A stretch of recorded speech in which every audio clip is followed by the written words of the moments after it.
네, 여러분 안녕하십니까. 현재와 과거를 바라보는 시야, 현시야입니다. 네, 오늘은 4월 3일이죠. 그래서 4.3의 담론 중에 마지막 담론인 양민 학살론의 관점과 한계에 대해 이야기를 할 거예요. 네, 결론 부분에서는 왜 4.3이 현재까지도 제주 4.3 사건으로 통칭되고 있는지에 대해서도 간략히 말씀드리겠습니다. 네, 들어가기 앞서 폭동론과 항쟁론에 대한 영상을 못 보신 분들은 이 영상 전에 먼저 그 두 영상을 시청하시고 봐주시면 감사하겠습니다. 네, 그리고 한 가지 더 말씀드리자면 이 양민 학살론은 좀 문제가 많아요.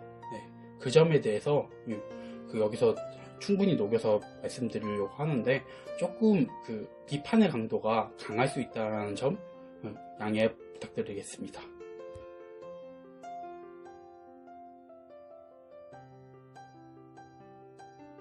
바로 들어가면 양민 학살론이 뭐냐? 말 그대로 양민, 그러니까 제주도민의 대다수를 그냥 무거운 양민으로 보고 4.3 사건 중에 무자비하게 학살당했다. 네, 이거예요. 네, 이 논리가 확립된 것은 노무현 정권 때인 2003년 10월 15일 제주 4.3 사건 진상조사 보고서가 나온 것으로 확립됐다라고 이해할 수 있는데요. 네, 앞서 항쟁론 영상에서 다뤘듯이 항쟁론이 그 1980년대 후반 민주화 운동의 열기 속에서 대두됐다면 이 양민 학살론은 항쟁론을 대신하여 그 학살의 불법성과 잔혹성에 대해서 초점을 맞춘 논리예요.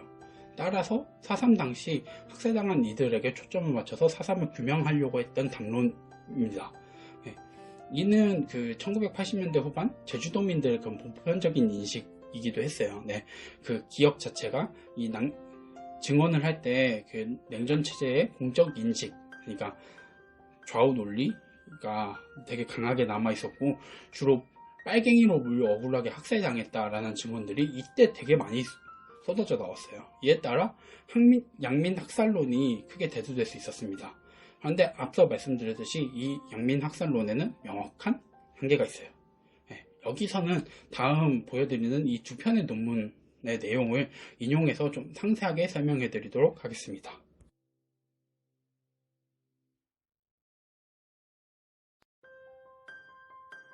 네, 첫 번째, 양민 학살을 저지른 주체가 국가라는 점을 간과했어요. 비록 보고서에서는 국가 권력에 의한 인권 유린이라고 규정했지만 공식적인 언급 당시에 있어서는 국가가 무력을 동원해야만 하는 상황 속에서 민간인을 죽게 한 것으로 본 거예요. 그러니까 무슨 말이냐면 무장대가 그 일종의 난을 일으키니까 그들을 제압하기 위해서는 더 큰 무력, 더 강한 무력을 쓸 수밖에 없었는데 그 무력을 쓰는 과정 속에서 민간인이 그 희생당했기 때문에 이것은 범죄가 아니라 국가가 과잉으로 진압을 한 거고 과오라고 얘기를 하는 겁니다. 한마디로 그러니까 국가가 이데올로기를 주입해서 서북청년단이나 그 우익 세력들한테 그 제주도는 빨갱이의 그 지역, 빨갱이 천국이라는 그런 그 프레임을 씌워가지고 대량 학살을 만들게 한 그 국가라는 점을 좀 빼가지고 언급을 한 셈인 거예요. 이거는 명백한 잘못이라고 생각합니다.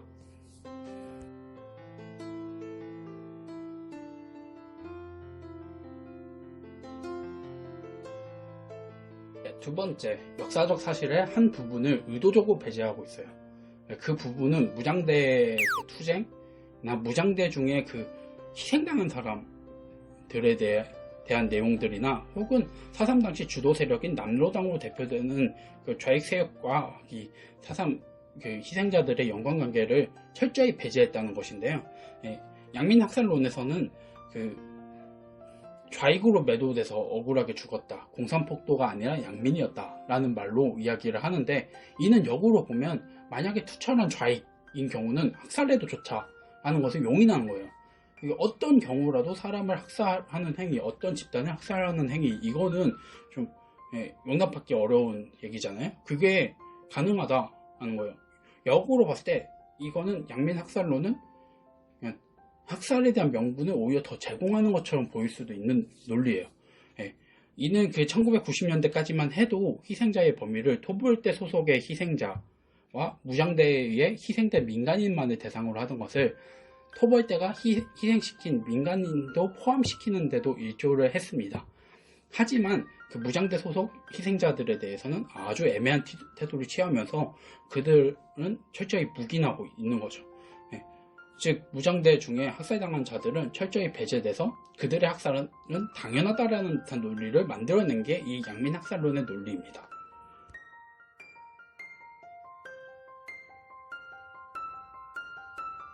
세 번째, 국가와 희생자들의 관계가 주객 전도되는 일을 만들어냈습니다.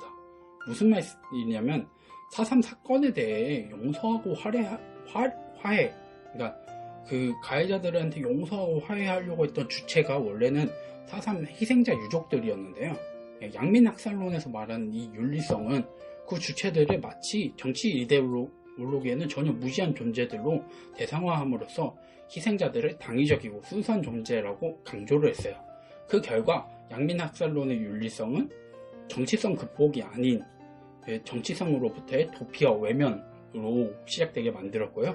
즉 국가는 이 논리를 통해 용서와 화해라는 기표를 버리고 평화라는 새로운 프레임, 기표를 만들어냈어요. 그러니까 그 결과 국가가 저지른 물리적인 폭력성은 은폐가 되고 가해자와 피해자라는 폭력계의 방향성이 오히려 삭제되게 만들어버리는 그런 논리가 됐습니다. 이를 간단히 요약하면 국가는 폭력의 주체로서 희생자들에게 용서를 구해야 할 존재인데요. 근데 그게 아닌 국가가 나서서 제주도민들 용서해주고 또 그 서북청년단이나 학살을 저지른 그 주체들을 국가가 우리가 용서해줄게 라고 하면서 용서했어? 그러니까 너네들이 이제는 우리 평화의 상징으로 이 4.3에 대해서 얘기를 하자. 이런 식으로 얘기가 한 게 양민학살론의 논지였어요. 이것은 노무현 정권 때 이런 보고서들이 만들어지는 과정 속에서 당시 정치적인 그런 상황들을 고려하면서 나온 논리였는데 이거에 대한 반박은 이미 항쟁론에서 상당히 많이 다뤘습니다. 네, 지금까지 말씀드린 점을 조금 간단히 요약하면요. 이 양민학살론은 철저히 4.3의 이기인 1948년 10월 이후에 학살에만 초점을 맞췄기 때문에 위와 같은 논리의 문제점들이 발생했어요. 무엇보다도 희생자들을 위로해주는 것처럼 포장하면서도 여전히 종북 논리에 따라서 철저하게 4.3을 규정함으로써 4.3을 왜곡하는 결과를 오히려 만들어냈어요.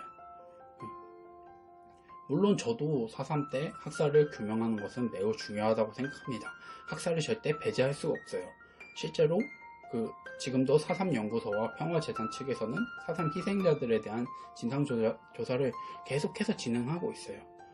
4.3에 대한 진실이 명확하게 드러나려면 학살에 대해서도 정확하게 드러나야 하는 것은 맞습니다. 하지만 4.3에 대한 어떠한 논의든 가장 중요한 것은 4.3에 대해 균등하게 바라봐야 해요.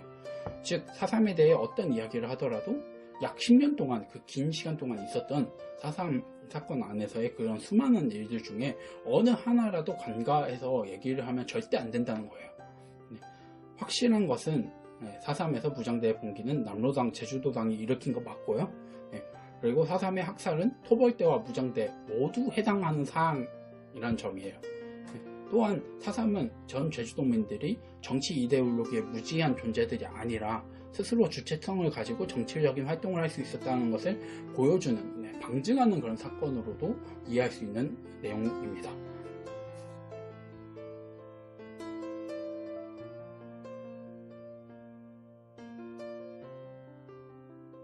지금까지 제가 폭동론, 항쟁론, 양민학살론 이렇게 말씀드리면서 4.3에 대해서 지금까지 담론을 말했는데 사실 이런 항쟁이라든지 학살이라든지 이런 게 어느 것 하나 덜 중요하다 더 중요하다 이렇게 따질 수 없는 점들도 있고 또 기간이 너무 길다 보니까 이 모든 것을 아우를 수 있는 용어가 딱히 없어요. 그러니까 우리가 흔히 쓰는 사건이라는 용어는 1999년 12월 16일 국회 본회의에서 통과된 4.3 특별법에 따라 이후에 4.3 진상조사 보고서가 나왔을 때 제주 4.3 사건이라는 명칭을 사용하면서 나름 공식화가 된 것입니다. 물론 그 앞선 영상에서 4.3 사건이라는 용어는 4.3이 발생한 직후에부터 쓰이기도 했었죠. 네. 그런데 이 사건이라는 용어는 그 국어사전에 따르면 사회적으로 문제를 일으키거나 주목을 받을 만한 뜻밖의 일이라고 규정되어 있어요. 하지만 학술적으로는 이 사건이라는 용어를 쓴 이유가 과거에 일어난 특정한 일을 가리키는 일반적인 개념으로 이 용어를 사용했다라고 이해를 하고 있습니다. 네. 그런 점에서 이 4.3 사건이라는 그 용어는 4.3에 대해 완벽히 정의한 거라고 볼 수가 없어요. 그래서 이 사건론도 언젠가는 반드시 극복해야 할 논리 중에 하나예요. 네. 짧은 영상이다 보니까 이에 대해서 좀 4.3에 대해서 구체적으로 더 설명하지 못하고 간단히 뭐 이런 논리들이 있다, 어떤 한계가 있다, 그만 멈추는 것 같아서 저도 개인적으로 아쉬움이 남습니다. 네. 물론 제 공부가 짧아서 뭐 각 담론들에 대해서 잘못 오해하고 있는 부분들도 있을 것이고 여러분께 설명드리지 못한 부분들도 있을 거예요. 네, 이런 점들에 대해서는 아래 댓글로 따끔하게 지적해 주시면 저도 더 공부 열심히 해서 정정하도록 하겠습니다. 네, 다음부터는 4.3에 대한 영상을 이론이 아닌 실제 역사적인 사례들과 비교해보는 시간을 가져볼 생각이에요. 물론 그 안에서 4.3에서 4.3 당시 미군정의 입장이 어떠했는가 하는 점, 그리고 4.3의 중심 역할을 했던 서북청년단이 어떤 실체를 가지고 있었냐, 4.3 이후에 서북청년단은 우리 한국 사회에서 어떤 활동을 했는가 라는 점, 이런 것들도 다루고요. 4.3 당시 천주교회의 역할은 어떠했는가 라는 점들도 다뤄볼 생각이에요.